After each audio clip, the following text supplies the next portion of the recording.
Red light.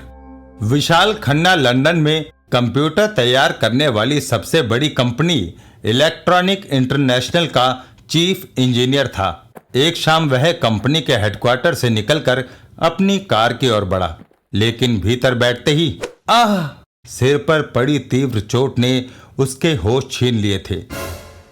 फिर जब वह होश में आया तो उसने स्वयं को एक बंकर में पाया। ओह, सिर फटा जा रहा है।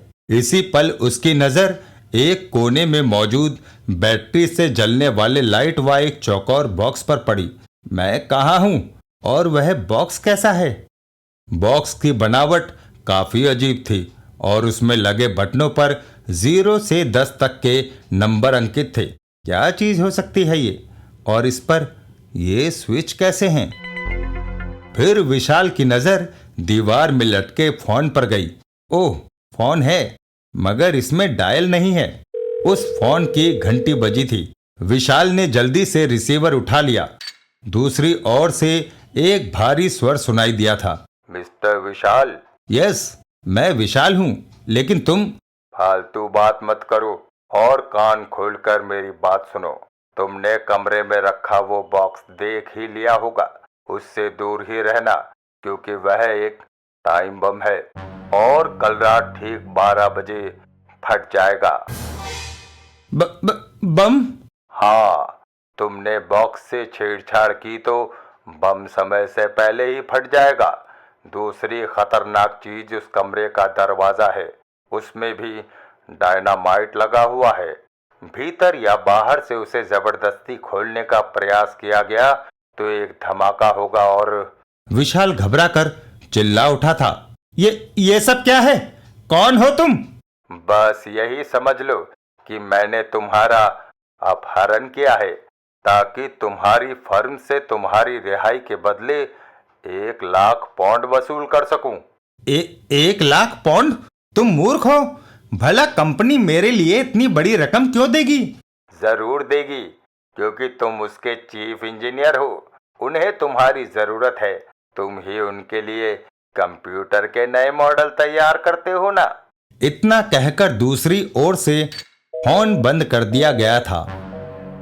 इलेक्ट्रॉनिक इंटरनेशनल का डायरेक्टर स्कॉटलैंड यार्ड के चीफ इंस्पेक्टर मार्टिन के दफ्तर में बैठा था। अपहरणकर्ता ने रकम न मिलने की सूरत में विशाल को बम से उड़ा देने की धमकी दी है। इंस्पेक्टर, पता नहीं उसने विशाल को कहां कैद कर रखा होगा। इस स्थिति में अपराधी को सामने लाने के लिए उसे रकम देने का नाटक करना होगा। आप उसकी शर्त मान लीजिए, फिर देखते हैं कि वह रकम लेने कहां आता है। कुछ देर बाद डायरेक्टर के ऑफिस में अपहरणकर्ता का फोन आया। ठीक है मिस्टर, हम 1 लाख पाउंड देने के लिए तैयार हैं। गुड, रकम तैयार रखो, मैं कल सुबह फोन करूंगा। उधर विशाल ने सारी रात जाग कर काटी थी। सुबह होते होते उसके मस्तिष्क में एक विचार आया। टेलीफोन खोलकर उसके तारों द्वारा कोई नंबर मिलाने की कोशिश करनी चाहिए। शायद इस तरह बाहरी दुनिया से संपर्क बन जाए। जेब में चाबियों का गुच्छा मौजूद था। एक चाबी से उसने पेचकस का काम लिया। पेच खुल रहा है। फोन खोलकर वह काफी देर तारों को इधर से उधर करता रहा। कोई सफलता नहीं मिल रही। ये फोन स्पेशल ढंग से बनाया गया है। झल्ला कर उसने फोन दोबारा बंद कर दिया। फिर जैसे ही रिसीवर हुक पर लटकाया, ओह! फोन उठाते ही वही स्वर सुनाई दिया। तुम शायद फोन से छेड़छाड़ कर रहे थे मिस्टर विशाल। दोबारा ऐसी मूर्खता मत करना, क्योंकि यही फोन तुम्हारे जीवन की लाइन है। बको मत, मुझे यहाँ से बाहर निकालो। थोड़ा धैर्य रखो। तुम्हारी फर्म रकम देने को राजी हो गई है। रकम मिलते ही मैं फोन करके तुम्हें बम बेकार करने का नंबर बता दूंगा। वह नंबर तुम मुझे अभी बता दो प्लीज, चाहे दरवाजा खोलने का तरीका ना बताओ। मगर दूसरी ओर से तुरंत ही फोन बंद कर दिया गया था। शाम 4 बजे फर्म के डायरेक्टर के ऑफिस में वह व्यक्ति प्रविष्ट हुआ। यस, किससे मिलना है आपको? मैं अपने 1 लाख पाउंड लेने आया हूं मिस्टर डायरेक्टर। क्या? तो तुम वही अपहरण करता हो? जी हाँ, मेरा काम करने का यही स्टाइल है। मैं वह करता हूं जो कोई सोच भी नहीं सकता। पुलिस कभी भी ये कल्पना नहीं कर सकती कि मैं रकम लेने के लिए यहां चला आऊंगा। आप लोग मुझे कहीं बाहर घेरने की प्लानिंग कर रहे होगे। बहुत चालाक आदमी है ये। जल्दी रकम मेरे हवाले कीजिए, वरना मिस्टर विशाल को हमेशा के लिए खो देंगे। डायरेक्टर विवश था, क्योंकि अपहरणकर्ता ने अब रिवॉल्वर भी निकाल लिया था। लो, इसमें पूरे 1 लाख पाउंड हैं। Thank you. 2 घंटे बाद मिस्टर विशाल यहाँ वापस पहुंच जाएंगे।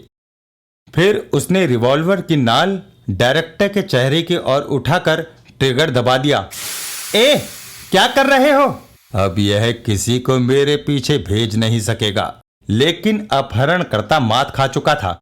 इंस्पेक्टर मार्टिन ने डायरेक्टर का फोन टेप करने के साथ साथ कमरे में माइक्रोफोन भी लगा रखा था। हेडक्वार्टर से कुछ दूर खड़ी जीप में बैठा इंस्पेक्टर कमरे में हुई सारी बातचीत सुन चुका था। कम ऑन मूव, वह बाहर आने वाला है। जीप हेडक्वार्टर के सामने पहुंची। उस ब्रीफकेस वाले को चेक करो। पुलिस को देखकर अपहरणकर्ता घबरा गया और भाग खड़ा हुआ। पकड़ो उसे, हॉल्ट। वह सड़क पार करके भाग जाना चाहता था, मगर अपहरणकर्ता ट्रक के नीचे कुचलकर मर चुका था। तलाशी में उसकी जेब से एक डायरी निकली थी। रात के 9 बजे बंकर में फोन की घंटी बजी थी। Hello hello. मिस्टर विशाल, क्या ये आपकी आवाज है? हाँ, मैं विशाल हूँ, लेकिन आप कौन हैं? मैं इंस्पेक्टर मार्टिन बोल रहा हूँ। आप ठीक है ना? फिलहाल तो ठीक हूँ। क्या अपहरणकर्ता पकड़ा गया?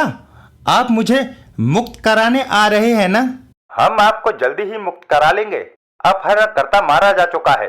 दरअसल उसकी जेब से मिली डायरी से हमें यह फोन नंबर मिला है, जिसके नीचे आपका नाम लिखा था। और यहाँ का पता जहाँ मैं कैद हूँ?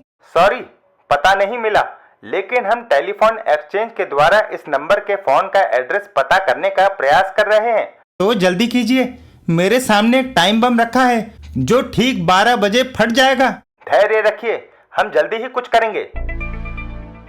लेकिन टेलीफोन एक्सचेंज से इंस्पेक्टर के हाथ निराशा ही लगी। 87500973 का ये फोन 1 सप्ताह पहले ही पार्क स्ट्रीट के कॉटेज नंबर 14 से काटा गया है। अब यह नंबर किसी के नाम अलॉट नहीं है। इंस्पेक्टर मार्टिन ने एक बार फिर उस नंबर पर फोन किया। मिस्टर विशाल, आप जहां कैद हैं, क्या उस स्थान की कुछ निशानदेही कर सकते हैं? ज्यादा कुछ नहीं, बस यह एक चौकोर कमरा है जिसमें मेरे सामने एक बम रखा हुआ है। अपने चारों ओर ध्यानपूर्वक देखिए, शायद कोई ऐसी बात हो जो हमारा मार्गदर्शन कर सके। बस मुझे ऐसा लगता है जैसे मैं किसी पुराने फौजी बंकर में कैद हूँ। पुराना बंकर? ओह गॉड, यह आपने पहले क्यों नहीं बताया था? शहर के बाहरी हिस्से में बहुत से पुराने बंकर बने हुए हैं, जिन्हें द्वितीय विश्व महायुद्ध के समय बनाया गया था। हम 15 मिनट में वहां पहुंच रहे हैं। हेलीकॉप्टर तैयार है। सुनिए इंस्पेक्टर, प्लीज, क्या उस डायरी में बम बेकार करने का नंबर नहीं लिखा है? अपहरणकर्ता ने मुझे बताया था कि किसी नंबर को डायल करके बम निष्क्रिय किया जा सकता है। सॉरी, डायरी में सिर्फ एक नंबर 87500973 लिखा है, और यह उस फोन का नंबर है जिस पर आप बात कर रहे हैं। विशाल ने चाबी की मदद से फोन नंबर दीवार पर लिख दिया था। इंस्पेक्टर मार्टिन का हेलीकॉप्टर जब बंकर्स के निकट उतरा तो 11:30 बज चुके थे। हेलीकॉप्टर में लगे फोन से इंस्पेक्टर ने विशाल से संपर्क किया। हमने आपका बंकर तलाश कर लिया है मिस्टर विशाल। कुछ ही देर में हम बंकर का दरवाजा खोल देंगे। नहीं, दरवाजा मत खोलना, उसमें भी बम फिट है। विशाल घबरा कर चिल्ला उठा था। विशेषज्ञों ने बंकर के दरवाजे का निरीक्षण किया। इसमें शक्तिशाली बम फिट है और उसे बेकार करने का नंबर हमारे पास नहीं है। अगर जबरदस्ती की तो बम फट जाएगा। तो फिर बंकर की दीवारों में छेद करो। 12 बजे से पहले किसी भी हालत में मिस्टर विशाल को बाहर निकालना है। हमारे पास सिर्फ 20 मिनट शेष हैं। इतने कम समय में बंकर की दीवार में छेद नहीं किया जा सकता। हम कोशिश तो कर सकते हैं। ड्रिल लाओ जल्दी। बाहर से ठोका पीटी की आवाज सुनकर विशाल चौंका था। ओह, वह दीवार तोड़ रहे हैं। बाहर सभी लोग काम में लगे हुए थे। 15 मिनट बाद, सॉरी सर, यहाँ सुराख करने में कम से कम 1 घंटा लगेगा। और भीतर बम फटने में केवल 5 मिनट शेष हैं। बेचारा विशाल। फोन पर विशाल ने इंस्पेक्टर का भर्राया हुआ स्वर सुना। आई एम सॉरी, हम दीवार में छेद नहीं कर सके हैं। अब मैं आपसे बस इतना ही कह सकता हूँ कि बम से दूर हटकर दीवार की ओर मुंह कर कर खड़े हो जाइए। शायद इस तरह। विशाल के हाथों से रिसीवर छूट गया। मौत और उसके बीच सिर्फ 3 मिनट की ही देरी थी। ओह गॉड! लगभग 1.5 मिनट वह सिर पकड़े बैठा रहा। फिर अचानक उसे अपहरणकर्ता के वह शब्द याद आए जो उसने फोन के विषय में कहे थे। उसने कहा था फोन से छेड़छाड़ ना करना, क्योंकि यही फोन तुम्हारे जीवन की लाइन है। अगले ही पल वह उछलकर खड़ा हुआ था। Phone number! इस फोन का नंबर बम बेकार करने का नंबर भी तो हो सकता है। और उसने बॉक्स पर लगे स्विच दबाने शुरू कर दिए। जैसे ही अंतिम 2 नंबर दबाए, बॉक्स में जल रही रेड लाइट बुझ गई और ग्रीन बल्ब जल उठा। बम निष्क्रिय हो चुका था।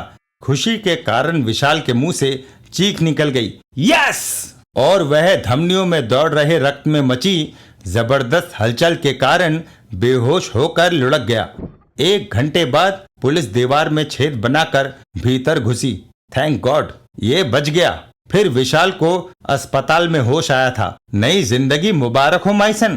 Thank you sir. यह कहते हुए उसकी आंखों से आंसू टपक रहे थे।